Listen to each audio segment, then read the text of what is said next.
Assalamualaikum Umi. Afwan Umi, bagaimana cara melawan gengsi yang berlebihan? Seperti cara bersikap biasa pada orang yang bermasalah dengan kita. Syukron Umi. Cara menghilangkan gengsi.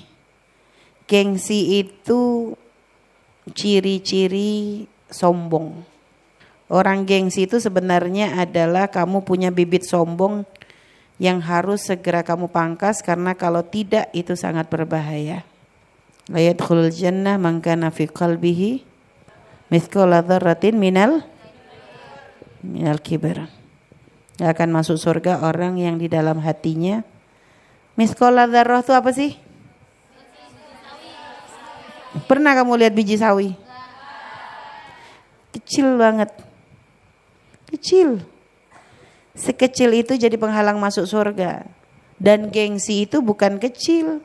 Jadi itu adalah bibit kesombongan. Apa sih yang menjadikan kamu tuh nyimpen kebencian lama-lama sama orang yang nyakitin kamu? Harusnya tanamkan di hatimu. Kamu udah lebih hebat dari Nabi kah? Ada yang ngerasa lebih hebat dari Nabi? Ada yang ngerasa lebih baik dari Nabi? Nabi kita baik gak? Hebat gak? Sempurna gak? Ada yang benci gak? Ada. Sekelas Nabi loh ada yang benci.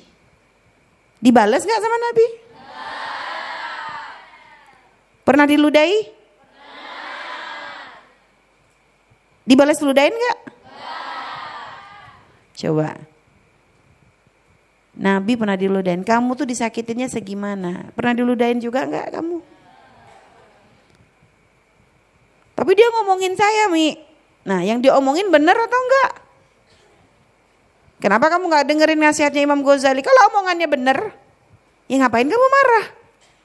Misalnya, dia bilang saya hitam, Mi. Ya kalau kamu hitam terus dibilang putih, lebih jahat lagi dia.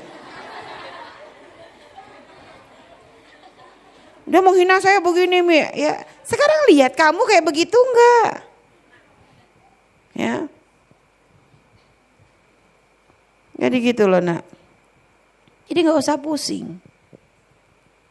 Gak usah pusing kalau temanmu saya dibilang kok saya kayak panci misalnya. Misal. Lah sekarang kamu tinggal bandingin, ambil panci bandingin sama wajahmu. Sama enggak? Ya kalau enggak sama ngapain kamu pusing? Ya berarti matanya dia yang salah kan gitu. Gak usah masukin ke hati gitu loh, Nak. Nanti udah langsung pikiran udah tega banget. Ya namanya mulut orang kita gak bisa ngontrol, Nak. Kamu gak bisa ngeremot mulut orang untuk diem. Tapi ketika ada orang kok berkata kasar sama kamu, bersyukurlah itu bukan mulutmu gitu loh. Bersyukurlah itu mulutnya dia bukan mulutmu. Yang harus kamu susah tuh kalau sampai mulutmu begitu mudah menghina orang itu loh.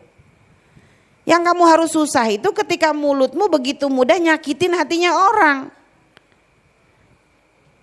Nah kalau ternyata ada mulutnya orang seperti itu ke kamu, ngapain kamu udah bersyukur, alhamdulillah bukan mulutku. Harusnya kamu jangan sakit hati dong sama dia. Harusnya kasihan. Karena kalau mulut itu gak diobatin, dia gak benerin mulutnya, hidupnya capek. Kasihan dia. Makanya kamu biasakan, jangan biasakan mulutmu itu merendahkan siapapun. Ya.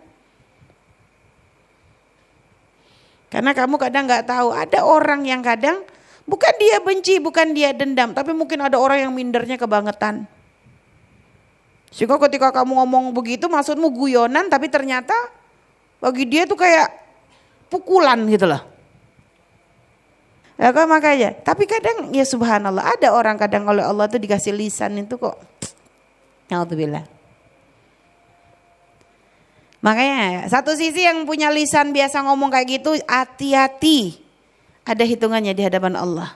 Maka na yu'minu billahi wal yaumil akhir falyakul khaira au. Kalau nggak bisa ngomong bener, diem aja lah. Lebih selamat kamu. Selamat kalau kamu diem. Itulah.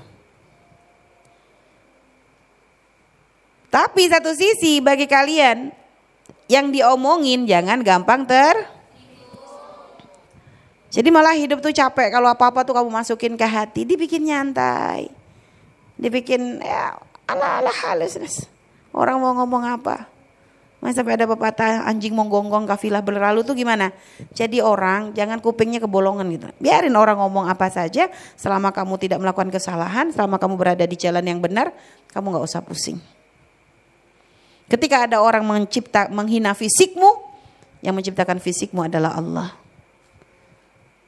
Dan kalau kamu merasa sakit hati, jangan sakit hati karena fisikmu yang dihina, tapi kamu harusnya merasa marah karena dia telah menghina Allah dong secara gak langsung, itu loh.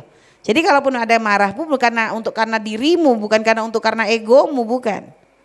Sama seperti ketika ada orang memujimu, kamu boleh berbahagia, tapi bukan karena untuk egomu, tapi alhamdulillah dia telah memuji Allah dengan memuji ciptaannya, kan gitu. Enak dok kalau hidup kayak begitu ya, gak usah pusing. Makanya jangan belajar untuk memangkas yang namanya gengsi, tetap senyum. Makanya kata Umi, kunci itu senyum. Kunci kamu tuh bisa enak itu biasakan mulutmu tuh selalu tersenyum. Di saat kamu lagi senang, di saat kamu lagi gak senang, di saat kamu lagi pusing, di saat kamu gak pusing, di saat sumpek gak sumpek, di saat sakit hati gak sakit, senyum aja itu jadi obat.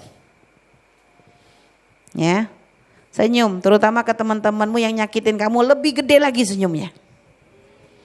Wah itu ajaib itu, ya. Daripada kamu semua kamu simpen.